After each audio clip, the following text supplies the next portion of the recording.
Welcome to Hall H and the XR enablement track. This will be the last session in this room of the day that's not a panel discussion. So I know it's the end of the week, end of the conference, end of the day, but if you keep your energy high a little bit, I think the next topic is going to be particularly interesting for everybody. Just a few housekeeping items. I wanted to make sure to thank our sponsors once again for AWE, the gold sponsors, Ant Reality, Arbor XR, HoloLight, Lenovo, Sightful,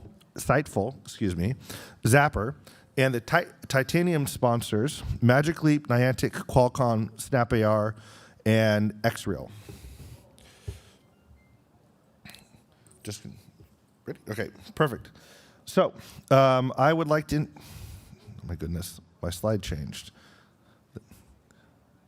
Well, now it's good that it's the end of the week because people are expecting mistakes. All right, hold on. There we go. It's opened back up. All right, let me try this again. All right. I am very happy to introduce Subin Ha from Valence Studios and Lucas Thin from Design Singapore Council.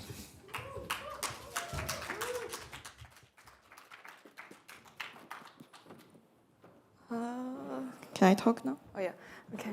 Hi everyone, thank you so much for coming. I know everyone's extremely tired from the AWE, and I hope all of you were having a great experience as we were.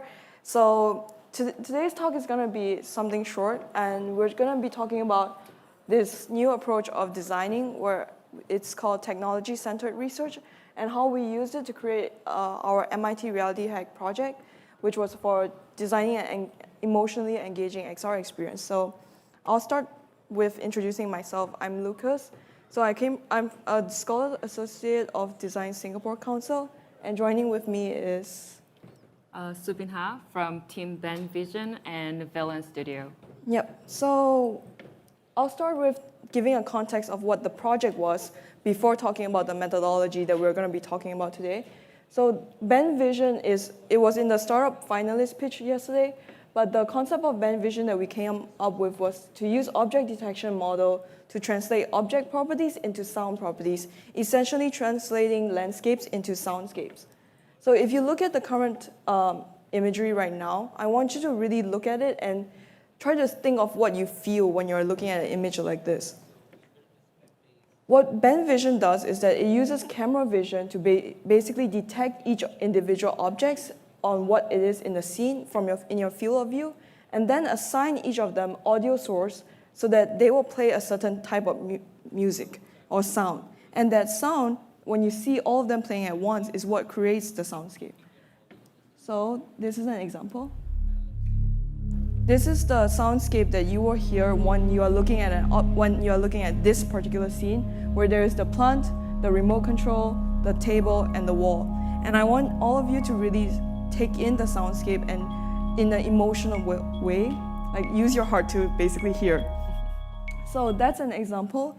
But when you're looking usually at the whole landscape, you don't always just look at everyone. Sometimes you focus on one object. And similarly, we wanted to translate that sense or that function into a hearing type. So if you use a controller and array and you point at an object, what happens is that in the whole soundscape, it isolates it. So you will only be hearing what the remote control the sound that remote control is making. In this sense, is this sound that you're hearing right now. But I know that sometimes we look at an object and try to observe it. So in that type of way, how would we translate that into sound? Well, it was kind of simple. If you were pointing using the ray at the object and pressing a button, you will be just hearing what it is. This is a remote.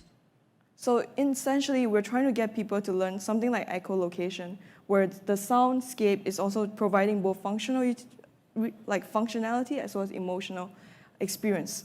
And that is just the summary, but we'll be digging deep down into how it works later on. So this whole project was conceptualized in 2.5 days. And the reason I'm saying this is not because the project is not deep enough, it's because what we're going to be talking about is the technology-centered methodology of when you're designing, and how this methodology can be as short, used in as short as 2.5 days, all the way to as long as you want. To start talking for that, I want to talk about the UX design methodology first. That I'm sure if you're designers, you will be very much aware of this, of how we start from a brief, and then we do user research, and we define a problem, then we create idea, demo, test, and hopefully implement. But the reality always ends up with you do a user test, realize that something's wrong with the use case, you have to go back to the whiteboard, redo the whole thing again. And worst case scenario, which I think a lot of us in XR field know about, is that you got an idea, you're so excited as a designer, you pass it to your developer, and he said, this is not possible. So then you go back to the whiteboard and restart the whole process without really even asking what it was possible. So that's how usually the UX design, at least outside of the emerging tech space, is working. As UX designer, or as designers, majority of us are just finding context. And all our job is that because we are already so aware of how a web app works or how a mobile app works, that we know the functions of it. So essentially, our job is to basically identify user problems or use cases, which technically is just context, honestly. And using that, we are trying, it's like creating Uber for food is DoorDash. Uber for task is TaskRabbit. That's what we do as UX designers. But when you are in an XR space, that doesn't make sense because you don't know the functions. You don't know what AR or VR, how far can it go, how much it will revolutionize or like innovate in the next few months. You don't know how much AI can change also. So our job as a designers, we need to stop thinking always on user-centered design, but also start thinking for the technology. Really discovering the function of what a technology can do and cannot do, then go into the context so that we can create a fitting match that will provide the highest value. So this is the methodology that I was proposing, in a sense that essentially taking the last step of implementation. Like, I'm not telling you to develop straight away. I'm saying that as a designer, try to pretend you're a developer and when you get a brief, play with the technology first. Then you can do defining the scope, then do a research, user research, and then ideate, demo, and then test. This helps in the sense that you're already scoping down the project by playing with the technology first, instead of going with what users are saying first. So in this case, we'll be using BenVision as an example of how these steps were implemented to make the project.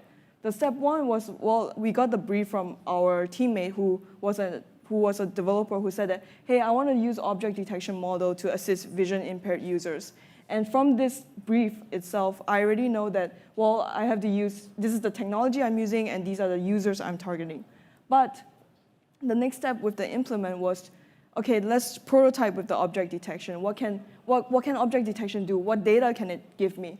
Read more about the object detection. Do empathetic research. In this case, we were using Snapdragon Spaces and their Think Reality headset. So it was like, how much can we push the headset? Can we hack into it to get the camera feed working and then run the model on it? So you're answering these questions of what can the technology do, instead of asking like, oh, user context of whatever problem you're trying to solve. You're first asking, what can object detection do? What can it not do? How does it work? Or how is this technology different from others? And for a brief summary, this is what we found out, like that, well, if you compare object detection with LiDAR measures, you can detect edges, you can detect planes, you have accurate spatial positions. But the cons is that you require users to scan the mesh themselves. They are unable to identify individual objects, and they require LiDAR, which is not a cheap hardware. But object detection itself also has its own pros and cons. That, well, yes, it can update in real time, it can identify common object categories, and it only requires a camera, but the cons is that it requires extensive data set to train it, requires GPU and CPU to power it if you're running it locally, and it does not really detect fast-moving or fully occluded objects. So in that case, what we did to do the define part was to take the cons of LiDAR, what it cannot do, and take the pros of object detection to define the context that, well, what if we do use object detection model to assist vision-impaired users outdoors instead of indoor, which was what our competitor was doing at that time.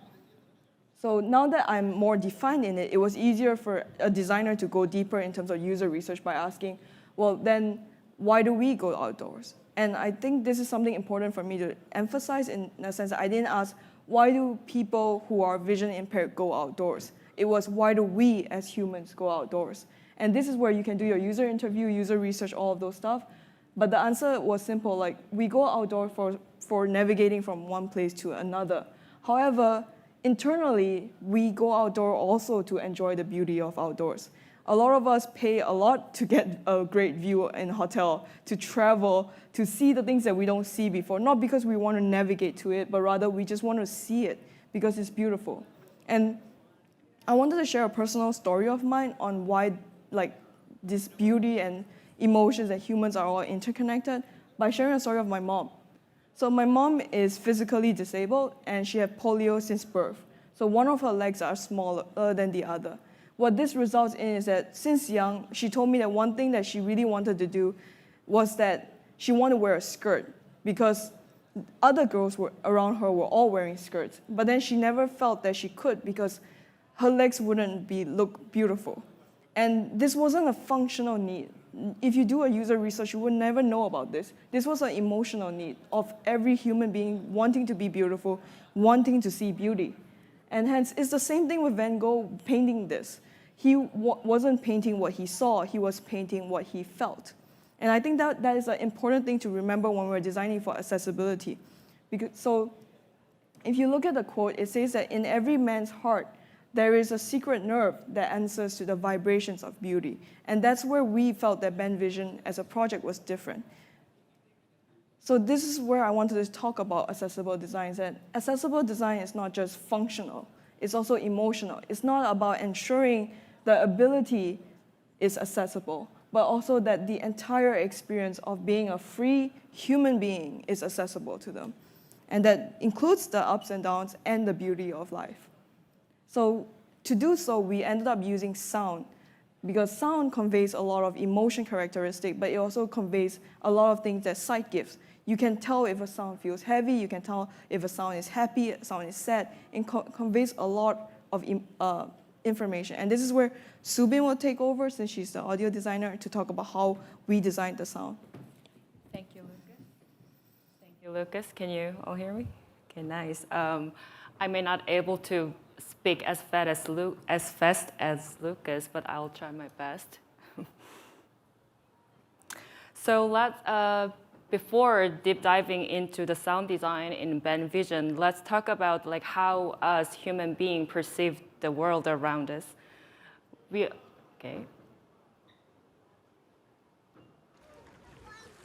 Okay, nice. Oops. Technical difficulties, but yes. Okay, so as we may know, we use 5 senses: sight, sound, smell, touch, taste. We all know about those 5 senses, but not only in XR, but in almost every medium, there has been lots of emphasis on only visual aesthetics. But I'm an audio designer. I have always had issue with that. And now, let's think about the realm of acoustic environment. It's a window for not only gaining information, but also it's a window for experiencing our surroundings. That's why we decided to use sound for our devices. So let's talk about soundscapes. There are 3 elements in soundscapes: anthrophony, geophony, and biophony by Bernie Krause, a sound ecologist. And anthrophony is a sound generated by human and technology. And geophony is sounds that have geophysical aspects, and it is like wind blowing and water flowing, and also leaves rustling.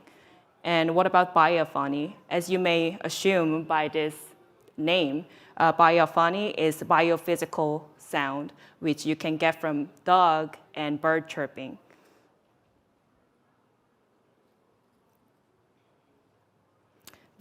So we experience our environment through these soundscapes, but what about the objects that don't tell us about what it is? Like, for example, like this chair, it doesn't tell us what he is by the sound. And what about this podium? It doesn't say anything. If I have like visual impairment, I wouldn't get if this chair is here or if there's podium here. So what we wanted to do with Ben is telling the users that not only the presence of the objects, but also the characteristics such as size or if this is a living thing, if it's a plant, or if it's dead thing such as desk or wall through the sound. Okay, so sound design in BenVision. So our objective is exploring the auditory dimensions that visually impaired users are unable to see and develop a methodology to show them. It's not only to detect the presence of the objects, but also to convey their distinctive characteristics through the sound. Okay, before in order to accomplish these objectives, we need to figure out how we actually want to approach this. First, we have to keep in mind that we are using AR glasses. As what Lucas said before, we decided to use AR glasses because visually impaired person don't want to block their any senses because the safety is number one to them. So that's why we decided to use AR glasses, but it restricts some sound design aspect. For example, it exposes you live sound escape. It's not like fully blocked so that you can be immersive like VR. But this is sometimes good, but sometimes you have to really be careful about it. So how can we make the audio fit naturally into everyday sounds while still distinctive and informative? So we come up with this principle. Let's prioritize the inherent color and essence of sound itself. What does it mean? We have not only essence of sound, but in audio production, we have reverb and delay, which also can tell the characteristics of space, but also the quality and characteristic of the object. But we found out in AR devices setting, it's not actually give you lots of information. So we decided to fully focus on just creating the right sound for each object. Then how can we create the right sound for the right object? It's hard, I know, so that's why we keep working on it. And here's the methodology for categorizing object based on sound qualities that we came up with during the MIT hackathon. So sound qualities, there are several sound qualities. You may all know there are characteristic of sound, but also pitch, also volume, also like direction, panning. So we tied all those sound characteristics to the characteristics of the object, size of the object, and the distance of the object, and the direction of the object, so that user can actually feel and being informed that the object is there. So let's see the first example. So we divided the object into two categories. One was a live object, which is like potted plant or flower. And another section is that object, which doesn't give you like liveness or like movement as in the liveness. So for the live object, we put melodic sound, like dynamic sound, so you can actually feel the movement of the sound. Okay, let's see the example. So this is melodic sound, and it's like dynamic, and it has movement, so you can feel, oh, this is living thing. Then what about that object? Maybe there are some people who already heard of the ambient sound. What this ambient sound? It sounds like this. Oh, not this one.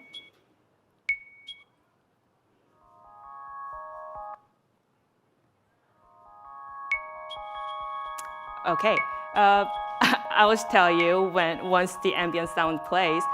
Actually, the sound that you could hear, dun dun. This is actually UI SFX. You may already know through your cell phone and iPad or something. We put that sound on the object that you can actually interact with so that the user can actually raycasting it and then point it out to actually figure out if the object is interactable or not. And this is the ambient sound. So it doesn't have movement. It doesn't have melodic dynamic. So you can actually feel if that's the living object or that object just by hearing the sound. And the pitch. Let's think about the dinosaur. Not small dinosaur, but let's think about like big dinosaur, like Tyrannosaurus. What kind of sound can you hear? Are you hearing like bird chirping sound, like high frequency? No, we hear like Hans Zimmer, like Christopher Nolan movie type of like big bass resonant heart beating sound, right? How do you know? We are not like music person. Some are not, I'm so sorry, yeah. But how do we know? We intuitively know by our experience that bigger the object, bigger the size, the lower the sound. It's just intuitive, our sense. So we put lower pitch to the bigger object.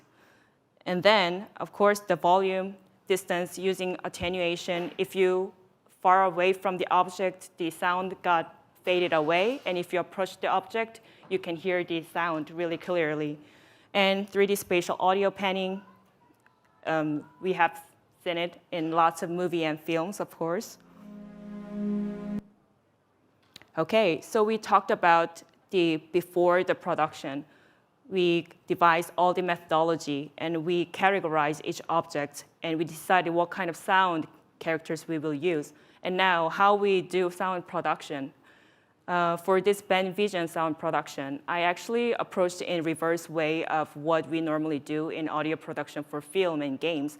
What we normally do in audio production, we just, if I had to approach in normal way, I had to put each object into each sound and then stack them and then see if the whole house looks cohesively or not. But I got to know this doesn't make any sense. So I decided to create the house first, a whole soundscape first, and then dissect each part, each sound, and then assign them into each object so that the cohesiveness comes first, and each object, the diversity goes next, because that's not what we want. What we wanted was harmony and cohesiveness in this BenVision. So this is how I dissect from the Lego. Yes. So I talked about how I approached the sound design and all the categorization methodology in BenVision.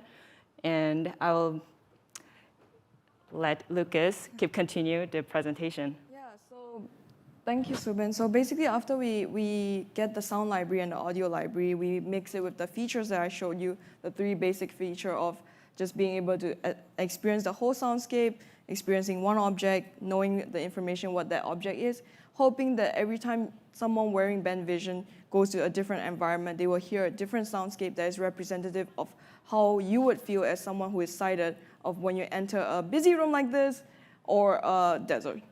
So what we do next, since the ideation was done, we did the demo on Think Reality with Snapdragon Spaces, as well as just make it a demo prototype on Oculus Quest Pro to get the idea across to people who are testing. After that, we got some feedback from Chris McNally, who was grateful to have him at the MIT Reality Hack at that time, that he said that this was the first accessibility-focused experience that made him felt something. And we thought that was a very high words of honor for us.